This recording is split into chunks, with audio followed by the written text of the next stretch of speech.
What's up, YouTubers? This is your boy Big Metroid Fan 9 coming to you with another video game review. And in this review, I'm going to talk about the game Fable 3, which came out for the Xbox 360 and PC by Microsoft Game Studios and Lionhead Studios. And the plot of the game is that the main character starts a revolution to overthrow the King of Apollon. And once you're successful in that revolution, you're on a mission to defend Apollon against the Crowler. And pretty much before the game even starts, you can pick either a prince or a princess who will go on to become pretty much the leader of this particular country and everything.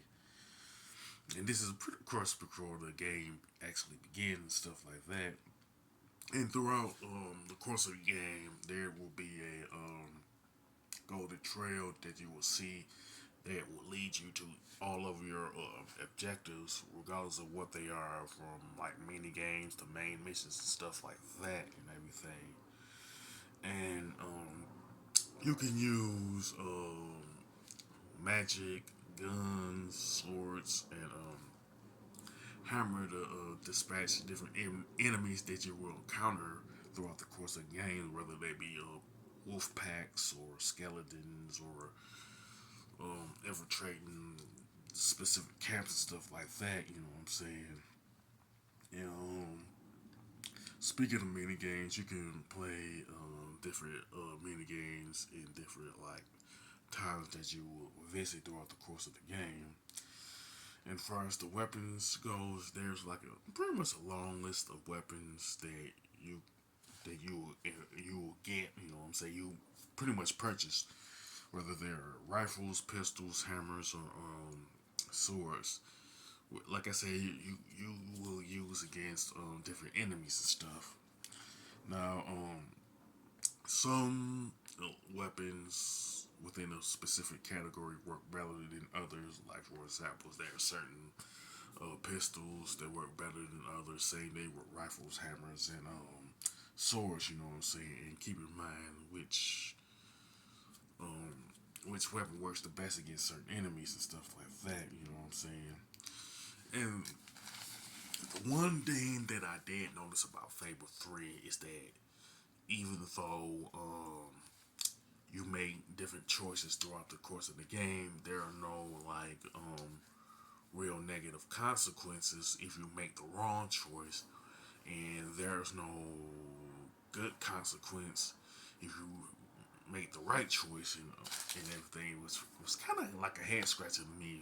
Why wasn't It's like why wasn't more effort put into the consequences of your actions and the choices themselves? You know what I'm saying? It could The consequences could have been immediate, or it could have been impacted how the like game ended and stuff.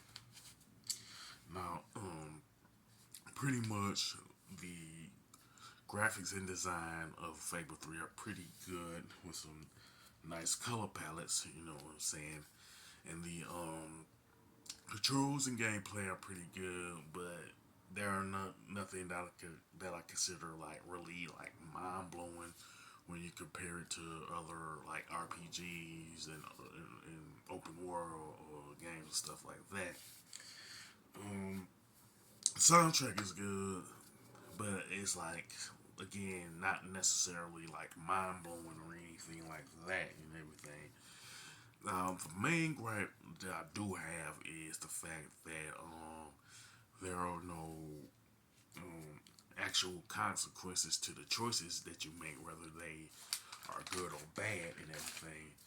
And there should have been more emphasis on how your choices impact you later on in the game, especially toward the end of the game. You know what I'm saying? I wish Microsoft and Lionheads could have put more emphasis on that and stuff. With that being said, Fable 3 is an entertaining game, actually. You know what I'm saying? Despite the whole thing with the consequences and stuff. And with that, I give it an 8 out of 10 because pretty decent game, like I said. You know, is you're either into RPGs or you're not. You know, so with that being said, if you like Fable 3, you can sound off in the comment section about what you liked about it, what you didn't like about it. And if you like this video, don't hesitate to click the thumbs up button. Don't forget to subscribe and hit that bell notification button. This is your boy Big Metroid Fan 9 signing off.